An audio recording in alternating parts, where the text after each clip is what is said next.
मुत्तहदा कौमी मूवमेंट पाकिस्तान के deputy convener कुंवर नवीद जमील ने एक प्रेस कॉन्फ्रेंस से खिताब करते हुए कहा कि सीबा टेस्टिंग सर्विस ने हुकूमत सिंध के ईमा पर बगैर किसी टेंडर के एक MOU 2015 में साइन किया था, जिसकी रूह के मुताबिक सरकारी महकमों में रोजगार के लिए टेस्ट सीबा टेस्टिंग सर्विस ने लिए थे, जो कि मेरिट पर नहीं हुए क्योंकि इस कंपनी में सारे सिंध हुकूमत के अफसरान हैं।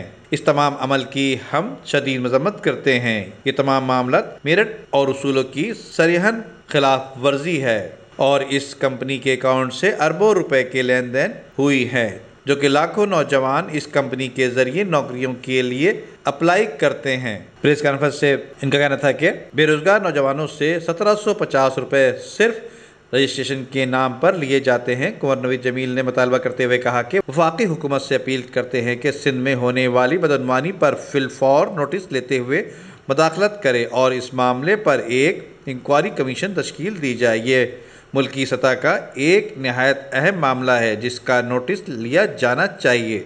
इस मौके पर रुकन राब्ता कमेटी जाहिद मंसूरी और लीगल एड के जिम्मेदारान भी मौजूद थे। कैमरामैन अमजद इकबाल के साथ नदीम सिद्दीकी, मेट्रो 7 पाकिस्तान।